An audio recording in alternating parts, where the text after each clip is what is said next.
Good evening all students and all parents. Hello दोस्तों, मैं आज आपके सामने एक छोटा सा वीडियो बना रहा हूँ जिसका मेन तात्पर्य होने वाला है जवाहर नवोदय।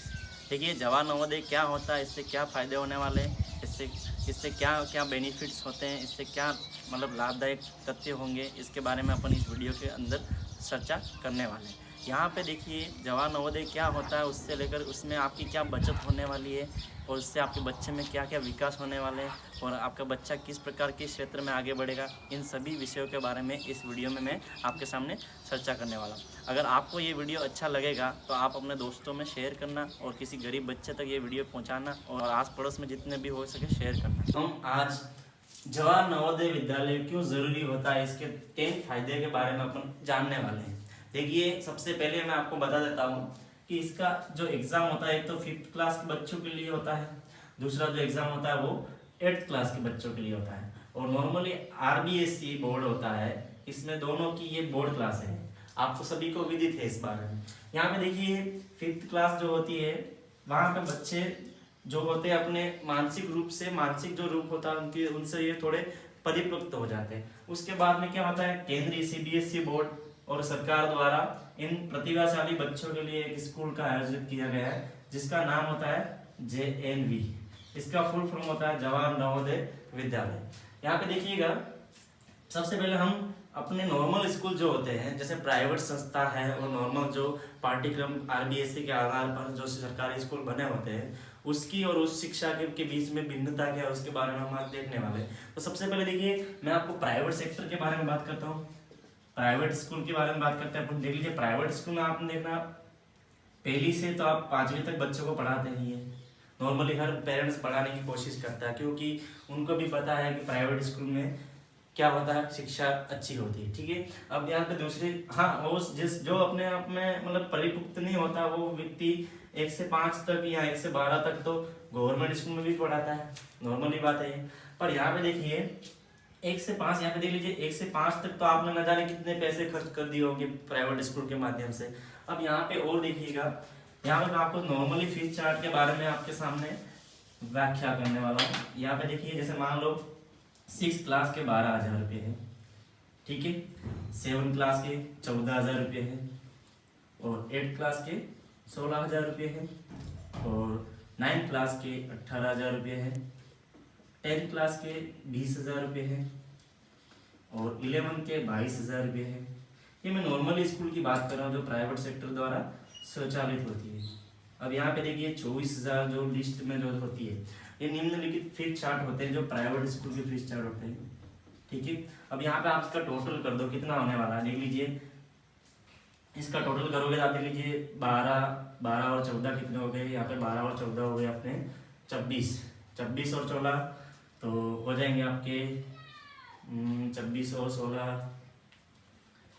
16 में आप क्या देख लीजिए, 26 और 16 हो जाएंगे आपके 6 और 6 12 और 12 और 30 तो कितने हो जाएंगे आपके 42 और 18 कितने हो जाएंगे आपके, हो जाएंगे लगभग 60,000 रुपये। 60 और 20 कितने हो जाएंगे 80,000 रुपये।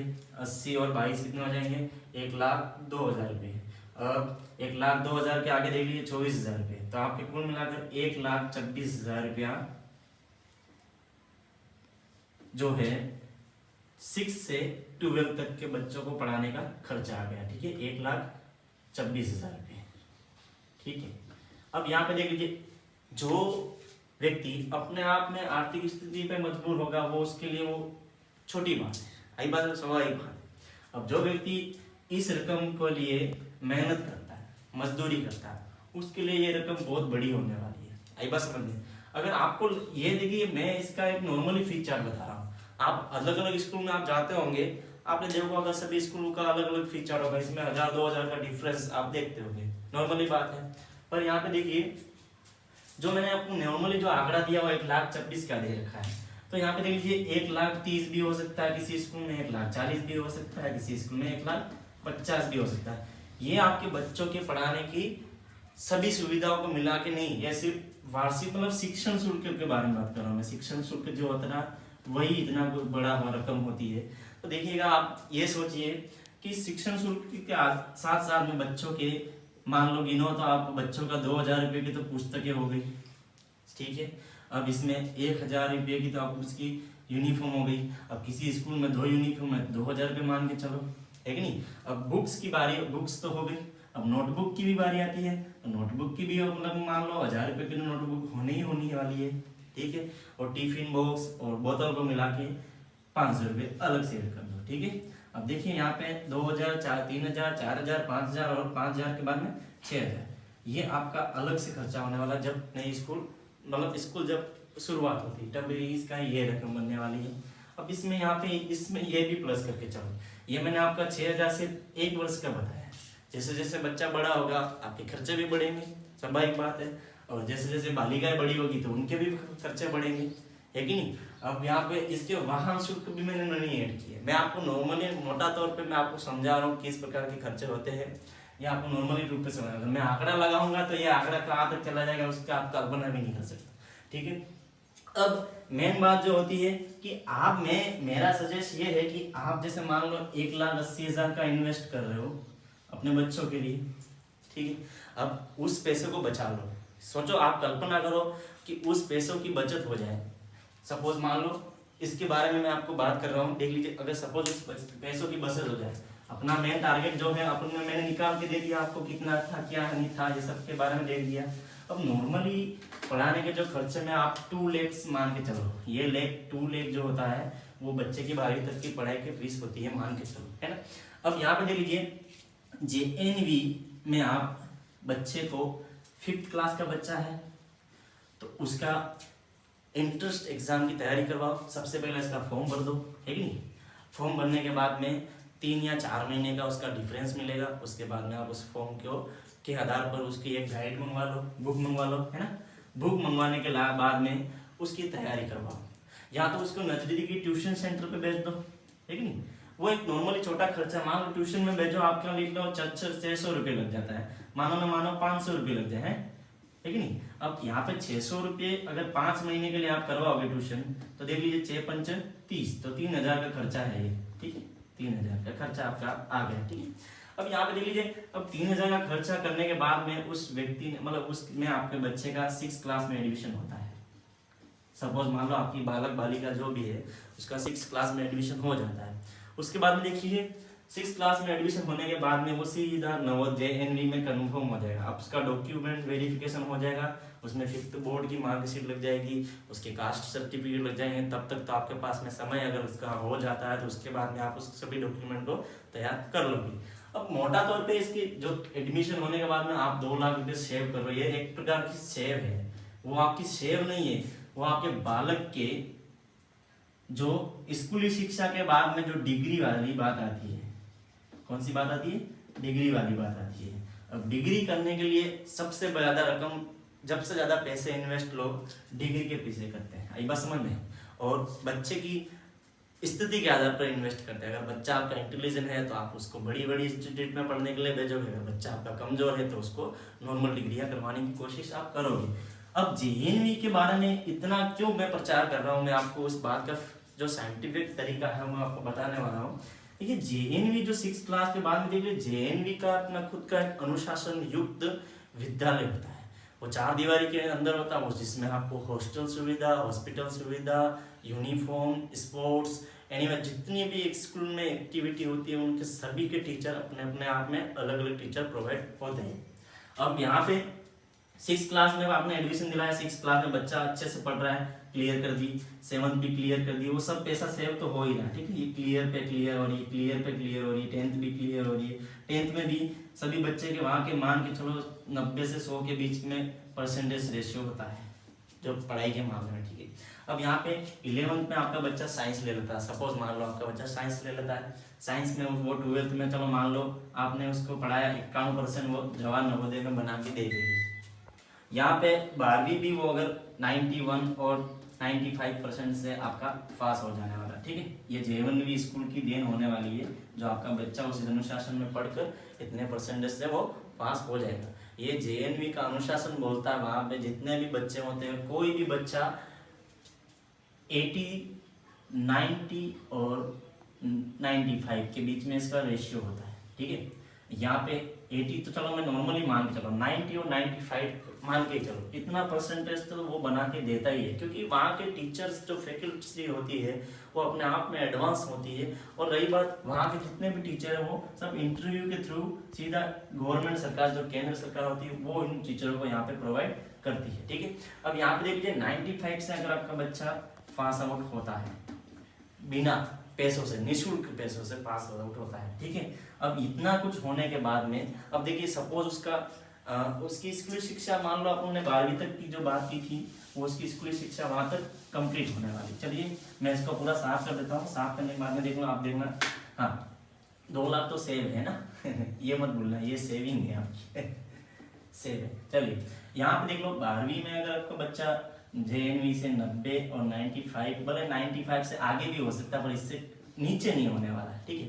अब इतना परसेंटेज से वो अगर मान लो साइंस फैकल्टी से वो अगर 91 से और 95 के बीच में बना देता है, तो यहाँ पे देखिए अब उसमें आपका ना तो कोई फीस लगी है ना कुछ भी नहीं लगा, आपका सिर्फ कोई कुछ नहीं लगता। हाँ, आप उसको रखने जाओगे, लेने आओगे, उसका वही भाड़ा लगता है, उसके अलावा उसका कुछ भी नहीं लगने वाला है। तो यहाँ पे देखिए, अब बच्चा आपका नवोदय में JNV में 12वीं के बाद में वो फ्री हो जाता है, ठीक है, ये फ्री हो गया। अब उसका परसेंटेज आपने 12वीं में उसका परसेंटेज आप लेके निकले हो 91 से 95 के बीच में, ठीक है।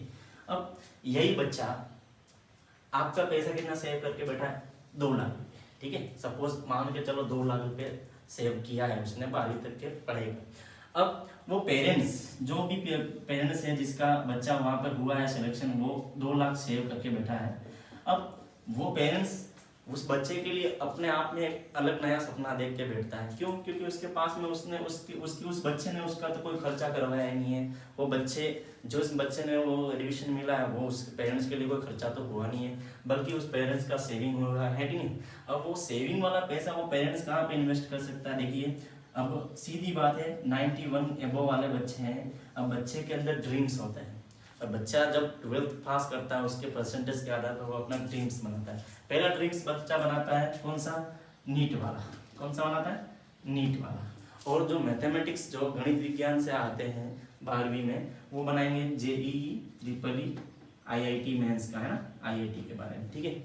अब जो आर्ट्स के बच्चे हैं, ये आर्ट्स के बच्चे हैं, वो UPSC या RPSC, है कि नहीं, ये जो अपने आप में महत्वपूर्ण जो सिविल सर्विस के लिए जो मेन एग्जाम्स होने वाले हैं, ये चीज़ होती है।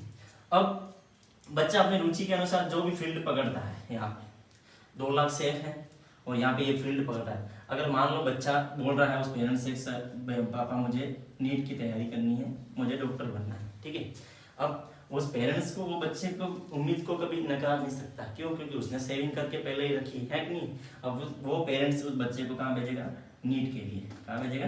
नीट के लिए। बड़ी बड़ी इंस्टीट्यूट में, जैसे एलन हो गई, है कि नहीं, एलन, आकाश, बहुत सारी अपने आप में प्राइवेट जो कोचिंग सेंटर होते हैं वहाँ पे भेजेगा, ठीक है। अब वहाँ पे भेजने के बाद में मानो 1 साल आपने बच्चे की तैयारी करवा दी दबा के, ठीक है। अब तैयारी करने के बाद में वहाँ पर इन्वेस्ट में बताता हूँ, मान लो 1 लाख उसकी ट्यूशन फीस मान लो, है कि नहीं, 1 लाख ट्यूशन फीस मान के ही चलो वहाँ की, है ना, और 1 लाख उसकी हॉस्टल फीस मान लो 1 साल भर की। 2 लाख रुपये इसने यहाँ पे इन्वेस्ट करवा दिया, उसमें कोई दुख नहीं होना चाहिए। क्यों? क्योंकि उसने पहले से ही सेविंग कर रखा है, ये वाला और उसके बाद में ये दोनों सेविंग होगी, और उसके बाद में इसने आपको नीट की और एलन में किसी भी कोचिंग सेंटर में, कोटा, सीकर, अजमेर, उदयपुर, कहीं से भी आप तैयारी करवाओ, और उसने अच्छी रैंक से यहाँ पे MBBS की लिए कॉलेज अलॉट करवा दिया, ठीक है। अब उसका कॉलेज अलॉट हो गया है, यहाँ पे आपने इसका मतलब अच्छी रैंक से उसने अपना कॉलेज ले लिया है। जैसे मान लो वो एयर रैंक में आता है कि नहीं, एयर रैंक 212, 213, गर्ल्स के लिए उनके अलग से अपने कोटे के अनुसार डिग्री, मतलब कोटे के अनुसार उनकी सीटें आवंटित होती है। देखिए यहाँ पे उसने रैंक से अपना एक रैंक पकड़ लिया, उसकी कॉलेज मिल गई, MBBS की कॉलेज मिल गई, ठीक है।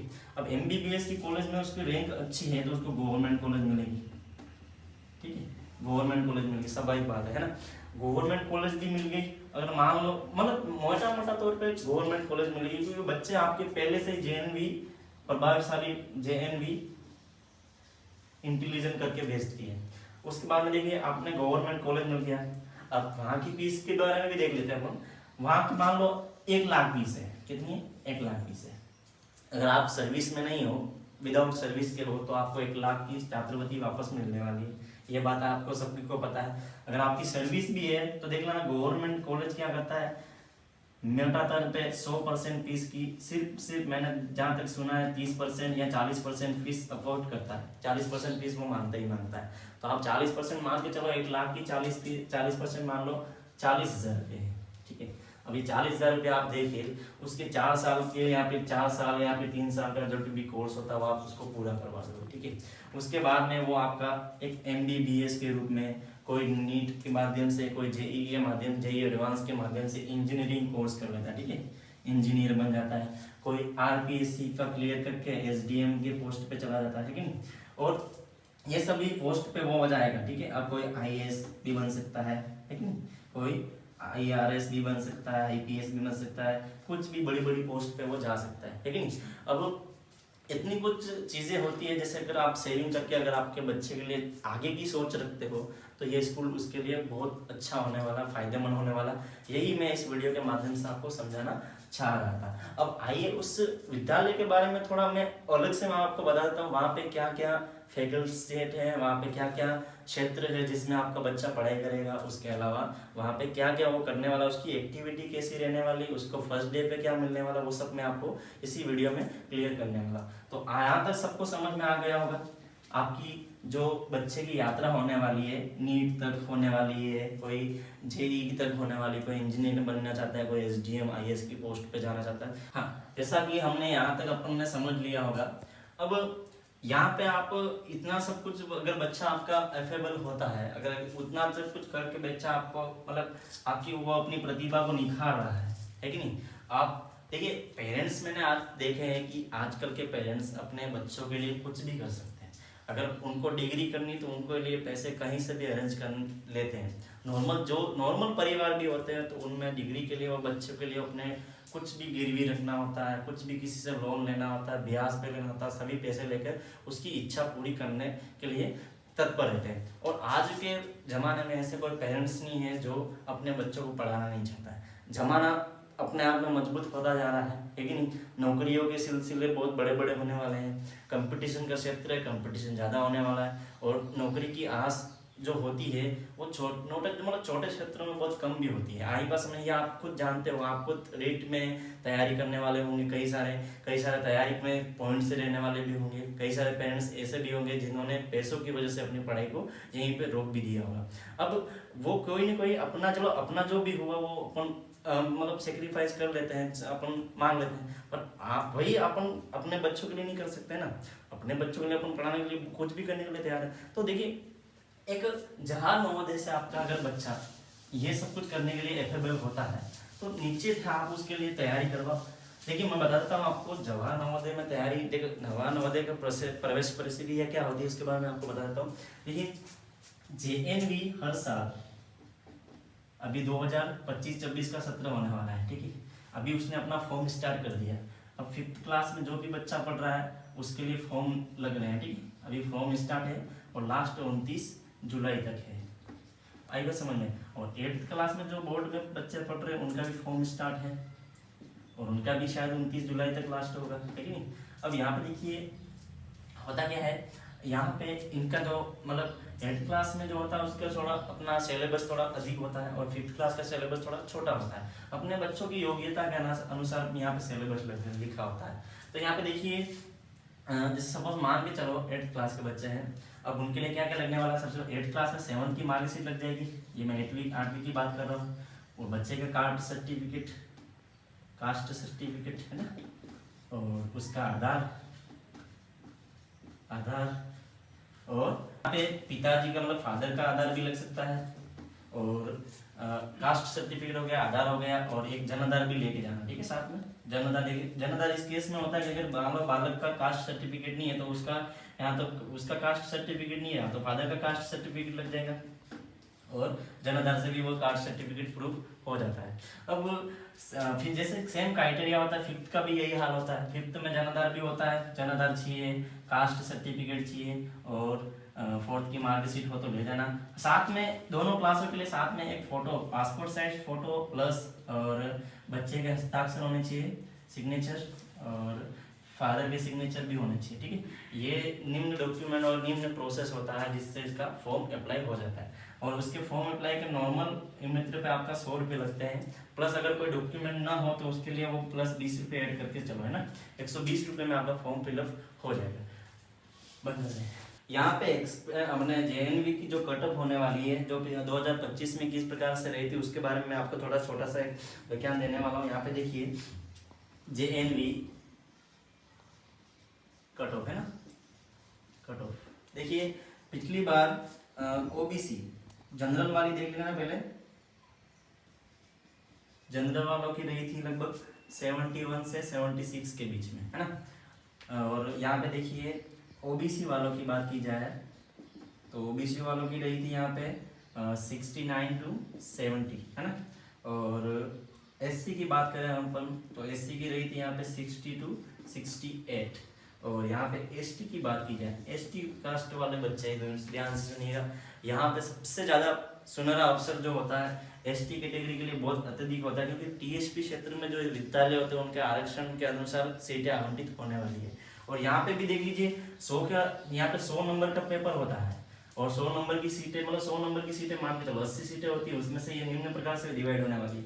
अब यहाँ पे एसटी कैटेगरी का बच्चा जो 55 और 60 के बीच में नंबर आता है उसका सिलेक्शन होता ही होता है, स्वाभाविक बात है, क्योंकि वो पहले से ही पिछड़े वर्ग में आता है ना। अब यहाँ पे एक्सपेंडिचर रेशियो के बारे में बात की जाए तो जनरल अपना ले जाएगा, जनरल की जो पास आउट की जो होती है वो 71 से 76 तक रहती है परसेंटेज के अनुसार। ठीक है, अब एससी ओबीसी की देख लेते हैं अपन, ओबीसी की रहेगी 69 to 70% रेशियो, और अपने एससी की बात की जाए तो 58%। और यहाँ पे जो सबसे ज़्यादा परसेंटेज में अगर कोई सीटें ले जाता है तो वो है एसटी कैटेगरी के बच्चे। चलिए, जैसा कि मैंने आपको कट ऑफ के बारे में नीचे बोर्ड पे विस्तृत रूप से बता दिया था, अब आती है बारी वहाँ के अनुशासन की बात करता हूँ। देखिए मैंने मतलब जब मैं भी था, मेरा क्या हुआ था, सपोज मेरा क्या फॉर्म में थोड़ा मिसप्रिंट मतलब मिस्टेक हो गई थी, जिसकी वजह से मेरा जो फॉर्म था वो रद्द हो चुका था, जिसकी वजह से मैं वहाँ पे नहीं जा पाया था। चलो वो मेरा दुर्भाग्य रहा, पर आप अपने बच्चों के भविष्य के बारे में ध्यान रखते हुए इस फॉर्म को अप्लाई करो।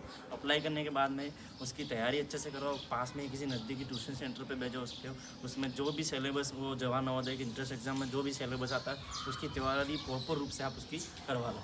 अब आती है बारी, यहाँ पे देख लीजिए वहाँ का स्कूल का एनवायरनमेंट कैसा होता है, जिसके बारे में आपको मैं थोड़ा बहुत छोटे मोटे तथ्य के बारे में बताना चाहूँगा। यहाँ पे देखिए जेएनवी की विद्यालय की अपनी अलग से कुछ स्कीमें होती है, वहाँ क्या होता है क्या नहीं मैं इसके बारे में आपको बताऊँगा।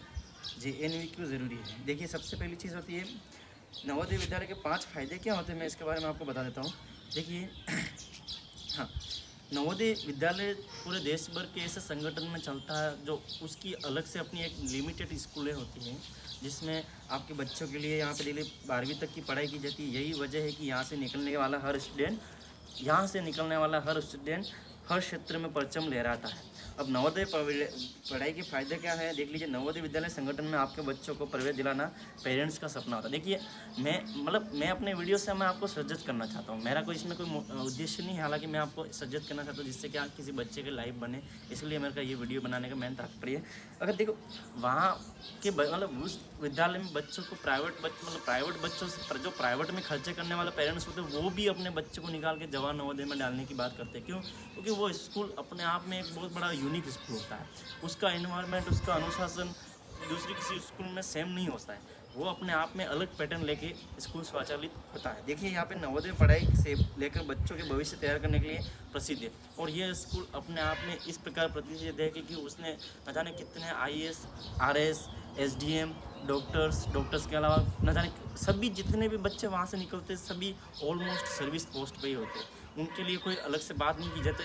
आपके पास में सोशल मीडिया, आप गूगल जवाहर नवोदय के बारे में सर्च कर सकते हो, उसके बारे में इंक्वायरी कर सकते हो, कितने पोस्ट में बच्चे लगे हुए हैं, कितनों के क्या रिजल्ट रहते हैं, वो आप उसके बारे में जानकारी ले सकते हो। और यहाँ पे देखिए मतलब यहाँ के बच्चे शिक्षा विभाग में, स्वास्थ्य विभाग में और प्रौद्योगिकी में और साइंटिस्ट में। साइंटिस्ट शब्द से मेरे को याद है या वैज्ञानिक। अपने यहाँ के बच्चों की लिमिट सोच होती है, वो साइंटिस्ट वैज्ञानिक तक नहीं सोच पाता है, पर JNV के जो बच्चे वहाँ से निकलते हैं वो उनकी सोच बड़ी होती है। क्यों? क्योंकि वहाँ का अनुशासन अपने आप में अलग प्रवृत्तियों का होता है, उनकी पढ़ाने की प्रवृत्ति सिस्टम अलग होती है, वो अपने आप के अलग अलग सिद्धांत में चलते हैं। वो अपने बच्चे का सर्वांगीण रूप से विकास करने के लिए फेमस के रूप में, स्कूलों के रूप में जाना जाता है। अब यहाँ पे देखिए प्रवेश दिलाना क्यों चाहिए, मैं इसके बारे में आपको बताना चाहता हूँ। नवोदय विद्यालय एक CBSE बोर्ड से संचालित स्कूल होता है, सबसे पहली चीज़। और कक्षा 6 से 12वीं तक प्रतिभाशाली बच्चों को मुफ्त में शिक्षा दी जाती है। मैंने आपको पहले से ही बता दिया कि मुफ्त में शिक्षा होती है, वहाँ पे आपका कोई फीस नहीं लगने वाली। नाम मात्र आपकी फ़ीस यही होती है कि आपको उसके फॉर्म के 120 लगते हैं, उसके अलावा कोई फीस नहीं होने वाली। यहाँ पे देखिए बच्चों को मुफ्त शिक्षा प्रदान करता है। प्रत्येक नवोदय विद्यालय हर शैक्षिक आवासीय संगठन के जो छात्र होते हैं उसमें वहाँ पे मुफ्त भोजन की व्यवस्था होती है, साथ में मुफ्त स्कूल का ड्रेस भी होता है वहाँ पे, है कि नहीं। और पाठ्य पुस्तक है उसका भी कोई खर्चा नहीं होता, उसका कोई कॉस्ट नहीं लेने वाला। और साथ ही स्टेशनरी, ये जो आपकी पेन पेंसिल रबड़ पेंसिल होते हैं उसकी स्टेशनरी भी वहाँ पे आपको फ्री में प्रोवाइड कर दी जाती है।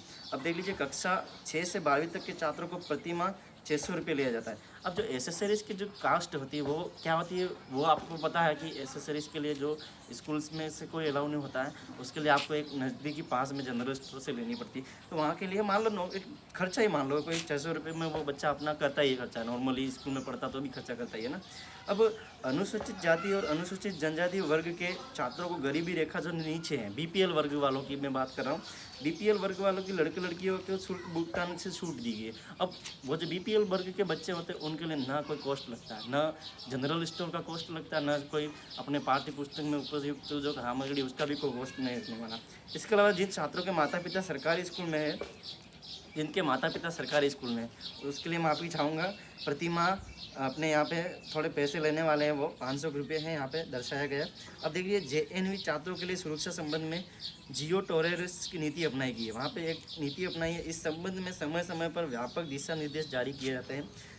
प्रधानाध्यापक और शिक्षकों को भी विभिन्न तरह से ट्रेनिंग दी जाती है ताकि वे बच्चे सुरक्षा और सुरक्षा के महत्व के बारे में ज़रूर पढ़ के उनका इस्तेमाल कर सकें। देखिए सेल्फ डिफेंस होता है, जैसे कि मान लो अभी बरसात की ऋतु चल रही है, छोटे मोटे सर्दी जुकाम होते हैं, पर वहाँ जो स्टाफ होता है मेडिकल का भी अलग से स्टाफ होता है, वो अपने बच्चों को पहले से ही बता देता है कि आपको इस छोटे मोटे जुकाम में कैसे अपने आप को प्रवृत्ति देनी होती है, ठीक है। अब यहाँ पे शिक्षा की बात करते हैं। नवोदय विद्यालय की में अच्छी शिक्षा तो दी जाती है, वो सिर्फ अच्छी बाल राव में कितनी अच्छी वो अपन जानते हैं। यहाँ पे यही वजह है कि यहाँ की पढ़ाई के बाद में निकलने वाले बच्चे हर क्षेत्र में अपना परचम लहराते हैं। नवोदय में कई ऐसे छात्र हैं जो सिविल सेवा अथवा राज्य सेवा जैसे नौकरियां अपनाते हैं। इन सब के अलावा हर स्टूडेंट साइंस, रिसर्च, प्रौद्योगिकी आदि क्षेत्र में अपना परचम लहराता है। अब स्वास्थ्य के बारे में देख लेते हैं। आपको ये डाउट होगा कि मेरा बच्चा वहाँ जाके बीमार हो जाएगा, मेरा बच्चा उस इन्वायरमेंट में रह नहीं सकता, मेरा बच्चा कभी हॉस्टल में रहा नहीं तो वहाँ कैसे रह लेगा, वो आपके अंदर डाउट होगा। तो यहाँ पे देखिए नवोदय के बच्चों को स्वास्थ्य के विशेष ध्यान जाता है। आपात की स्थिति में निपटने के लिए JNV के पूर्णकालीन स्टाफ नर्स युक्त होता है। मैंने आपको बोला था वहाँ पे एक हॉस्पिटल होता है, ठीक है। अब कठिन दुर्गम क्षेत्रों में स्थिति में JNV 10 किलोमीटर से अधिक दूर नहीं होता है। मतलब यहाँ पे ये कहना चाहता है कि 10 किलोमीटर जैसे हॉस्पिटल होता है, 10 किलोमीटर के अंतराल में ये स्कूल बना होता है। कठिन आपातकालीन अपने जैसे मान लो प्राथमिक स्वास्थ्य केंद्र तो जो हर गांव में होता है, इसी प्रकार जवाहर नवोदय में भी अपना खुद का अलग से होता है, ठीक है। अब आपातकालीन स्थिति होती है, जैसे ज़्यादा ही बीमार हो गया बच्चा तो उसके लिए 10 किलोमीटर के अंतराल में वो होता ही है हॉस्पिटल, है ना, वहाँ पे ले जाने की बात करते हैं। अब JNV के हर संबंध में 2 घंटों के लिए JNV का दौरा करने के लिए अनुशासित डॉक्टर आते हैं। हर 2 घंटों में डॉक्टर अपना अध्ययन हॉस्टल में घूमता रहता है, किसी के स्वास्थ्य पानी ठीक है या नहीं है, उसके स्वास्थ्य के बारे में जानकारी लेता रहता है। और आपात स्कूल में एम्बुलेंस की सुविधा भी उपलब्ध होती है। अब लैब की बात करते हैं। जवाहर नवोदय में अच्छी लैब लाइब्रेरी भी होती है। लैब में स्टूडेंट्स प्रैक्टिकल आदि सीखते हैं, वहीं लाइब्रेरी स्टूडेंट्स सिलेबस के अलावा अच्छी किताबों को पढ़ाते हैं। इसके अलावा नोट्स रैंकिंग साथ में फ्री होती है वहाँ पे। साथ ही यहाँ पर स्टूडेंट को अन्य सुविधाएं भी इंतज़ाम करवाया जाता है, उसके बारे में अपन बाद में कभी देखेंगे। आज के लिए इतना बहुत ज़्यादा ही हो गया।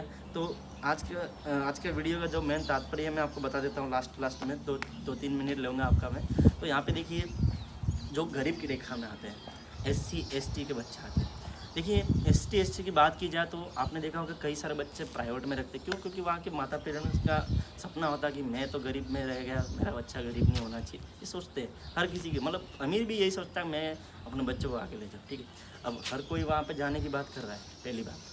अब यहाँ पे आरक्षण के अनुसार देख लीजिए, जनरल को भी अलग से सीटें मिलती है, OBC वालों को भी अलग मिलती है, SC वालों को भी मिलती है, ST वालों को यहाँ पे महत्वपूर्ण ध्यान दिया सरकार ने, इन बातों को ध्यान दे रहा है। जो गरीबी रेखा में आते हैं उन बच्चों को इसका लाभ प्रचुर मात्रा में मिलना चाहिए। अब ST में आते हैं, सबसे पहले तो अनुसूचित जनजाति के लोग, आदिवासी और कुछ और अन्य पीढ़ी लोग होते हैं। तो उन बच्चों का, जैसे मान लो कोई BPL में है, जिसके पिताजी नहीं है, माताजी नहीं है कि नहीं, वो कुछ परिस्थिति से जूझने वाले बच्चे होते हैं, जिनके लिए यहाँ पे अलग से एक सुविधा प्रदान की जाती है। तो यहाँ पे उन बच्चों का सिलेक्शन जो होता है, वो उनके कम नंबर होते हैं, फिर भी उनका सिलेक्शन ले लिया जाता है, क्योंकि वहाँ उसके बाद में तो जो भी है वहाँ पे स्कूल में वो अनुशासन के अनुसार उसको बच्चे को इंटरेक्ट कर लेते हैं, उसके आधार पर वो बच्चा अपने आप में निपुण हो जाता है। तो जहाँ पे मतलब अपने ट्राइबल्स जितने भी बच्चे हैं, मैं उनके बारे में ये बात करना चाहता हूँ। मैं भी एक ट्राइबल्स हूँ, मैं भी आपको एक बार सजेशन देना चाहता हूँ, जिसमें आपको करना क्या है, देखिए 100-120 रुपये में आप फॉर्म लगा दो, कोई दिक्कत नहीं। चलो उसके बाद में आप ट्यूशन नहीं पढ़ा सकते हो, क्योंकि माता पिता इतने तो पढ़े लिखे, सभी ने ग्रेजुएशन तो लगभग कर ही रखा होगा। बच्चे के पिता ने नहीं कर रखा तो स्वाभाविक बात है माता ने तो कर ही रखा। आजकल लगभग 12वीं तो पास होता ही है। देखिए यहाँ पे जो सिलेबस होता है, एग्जाम का जो सिलेबस होता है वो 6 और 8 के आधार पे होता है। अब 8वीं का जो सिलेबस, 8वीं बोर्ड में जो बच्चे JNV का एग्जाम देने वाला था, उनका सिलेबस होता है 6, 7, 8 का, है ना। अब जो 5th में देने वाला 3, 4, 5 का ये सिलेबस होता है, नॉर्मल सा सिलेबस होता है। तो आप भी उन बच्चों को पढ़ा के उनको JNV में फॉर्म भरवा के उनका तैयारी अगर छोटी मोटी करवा दो तो आपका उसका सिलेक्शन होता है, ठीक है। अब यहाँ पे देख लीजिए, इस जगह मतलब स्कूल की जो सीटें होती है वो 80 सीटें होती है। यहाँ पे आरक्षण के अनुसार सभी सीटें सभी वर्गों में प्रोवाइड की जाती है। अब बात यहाँ पे ये होती है, अगर देखिए मैं ये बोल रहा हूँ 12-20 हज़ार रुपये तो आप प्राइवेट स्कूल में फेंकते ही हो बच्चों को पढ़ाने के लिए, है कि नहीं। अब यहाँ पे आप इन बच्चों को मतलब फॉर्म भरने के बाद में हो सकता है पास की कोई नज़दीकी ट्यूशन सेंटर पे भेजो इनको। भेजने के बाद में देखो वहाँ का अगर JNV का कोई अलग से ट्यूशन होगा तो वो उस बच्चे के लिए बहुत मतलब बहुत लाभदायक होगा। क्यों? क्योंकि वहाँ पे जो जो रिलेटेड टीचर होने वाला वो उसको JNV के बारे में ही पढ़ाएगा। अब JNV के बारे में पढ़ाएगा तो वो बच्चा वहाँ पर भी पढ़ के आएगा, फिर वहाँ पर आने के बाद में बच्चा घर पर आएगा, घर पर आने के बाद में घर के माता पिता भी पढ़े लिखे होंगे तो उसका रिविज़न ही करवा देंगे, है कि नहीं। रिविज़न करवाने के बाद में क्या होता है, बच्चा अपने आप में अधिक सीखता है। सीखने के बाद में क्या होता है, जब वो एग्ज़ाम हॉल में जाएगा तो उसको जो पैटर्न, जो परीक्षा के जो पैटर्न है उसको पहले से वो ट्यूशन सेंटर में सीख जाता है अच्छे से। और सीखने के बाद में क्या करता है, उसका रिवीजन कर लेता है। और रिवीजन करने के बाद में देख लीजिएगा वो अपने आप में जब एग्ज़ाम हॉल में बैठेगा तो वो अपने आप में मतलब मानो न मानो 70 या 80 क्वेश्चन तो राइट करके आ ही जाएगा, ठीक है। उसमें माइनस मार्किंग नहीं होती, हालांकि माइनस मार्किंग नहीं होती, उसका ये बहुत बड़ा फ़ायदा होता है, जिससे नंबर तो कटने वाला है ही नहीं। अब सीधी बात है, अगर 80 नंबर वो ला रहा है तो ST वर्ग के बच्चों को स्वाभाविक है इनका सिलेक्शन हो ही जाने वाला है। और SC ST वाले बच्चे होते हैं, जो OBC वाले बच्चे होते हैं, जो जनरल वाले होते हैं, उनके लिए उनको क्या करना है, उनके लिए थोड़ा मेहनत ज़्यादा लगेगी। और उनके लिए मेहनत ज़्यादा लगेगी, वो अपने आप में थोड़े तेज़ भी होते हैं। तो उनके लिए जो बात होती है, देखो 100 नंबर कोई मायने नहीं रखते, क्योंकि नॉर्मली आप 8th क्लास में पढ़ते ही हो और 8th क्लास का ही सिलेबस आता है कि नहीं। और 8th क्लास में आप स्कूल में भी पढ़ते हो, उसी स्कूल में आप पढ़ते हो, उसका भी सिलेबस लगभग सेम टू सेम होने वाला है। कुछ 1-2 टॉपिक जो अलग होते हैं, जो आप ट्यूशन सेंटर के माध्यम से सीख जाओगे। यहाँ पर आप जो रेफरेंस बुक लाओगे, गाइड लाओगे, जैसे एडवाइजर की बुक होती है, अच्छी बुकें होती है, उनको ला के आप पढ़ोगे। पढ़ने के बाद में आप उसको अच्छे से पढ़ दोगे। देखिए मेरा मानना है, आप ट्यूशन के साथ साथ में 1-2-3 क्वेश्चन पेपर पिछले वर्ष के सोल्व कर दोगे तो उसके बाद में आपका सिलेक्शन तो बिल्कुल होने वाला है। और रही बात, आप आओ जुड़ो इस JNV स्कूलों से। जुड़ने के बाद में इसकी अच्छे से तैयारी करो। तैयारी करने के बाद में आप देखिएगा, तैयारी करने के बाद में आपका सिलेक्शन लो। सिलेक्शन करने के बाद में आपका अपना भविष्य बनाओ। यही इसी शुभकामना मैं आपको सामने रखता हूँ। और रही बात, जितने भी भाई बहन, जो बड़े भाई बहन हैं, जो 5th 8th क्लास में नहीं है, जो सीधे 11th 12th में है, सपोज मान लो कोई कॉलेज है, कोई डिग्रीदारी है, कोई पेरेंट्स है जिसका कोई बच्चा नहीं पर पास पर उसमें कोई बच्चा है, तो उसको ये वीडियो ज़रूर शेयर करना, ताकि उसको इस वीडियोस के माध्यम से ये समझ आए कि एक JNV नाम का कोई स्कूल भी होता है, जो हमारे गरीबों के लिए बना होता है, जो हमारे लिए बहुत बड़ा इंपॉर्टेंट स्कूल होने वाला है। और उसके बाद में अगर वो बच्चा अगर मान लो कभी कल उठ के सफलता प्राप्त कर लेता है तो आपको बताने वाले का श्रेय जाएगा, बताने वाला श्रेय जाएगा तो उसको बताने वाले को मेरा श्रेय जाएगा। इसी माध्यम से मैं आपका प्यार बना रहेगा मेरी तरफ से। देखिए यहाँ पे और एक चीज़ बता देता हूँ, अगर आप अपने आसपास के जो भी पिछड़े वर्ग के बच्चे हैं, जो अपने आसपास में जितने भी गरीब भी बच्चे, अगर उनको 100-200 रुपये दे के उनका फॉर्म फिलअप करा देते हो, उसका भी बहुत बड़ा फायदा होने वाला है। उसका रीज़न ये होने वाला है जिससे क्या होता है कि यहाँ पे होता क्या है, जिससे उन बच्चों का क्या विकास होता है। विकास होने के बाद में जो बड़ी बड़ी सेक्टर में जाएंगे, स्वाभाविक बात है, और बड़ी बड़ी पोस्ट पे जाएंगे, कल उठ के वो बड़ी पोस्ट पे जाएंगे तो जहाँ से शुरुआत की थी, जहाँ जिसने उसको मार्गदर्शन दिया था उसको ज़रूर याद करेंगे और आपको दुआएं देंगे, है कि नहीं। इसी के साथ में मैं अपनी वाणी को यही विराम दूंगा। आई होप ये वीडियो आपको बहुत समझदार लगा होगा, और इससे आपको अगर समझदारी फील होती है तो अपने आसपास के गरीब बच्चों में ये वीडियो ज़रूर शेयर करें। अपने आस रिलेटिव, अपने आस पड़ोस में, अपने गाँव में, अपने दोस्तों में ये वीडियो शेयर करें, ताकि ये किसी गरीब बच्चे को ये वीडियो मिले, जिससे वो इस वीडियो से सीख सके और अपनी भविष्य को सकार सके। इसी बात के साथ में मैं अपनी वाणी को यहीं पर विराम देता हूँ। जय जोहार, जय संविधान, जय भारत,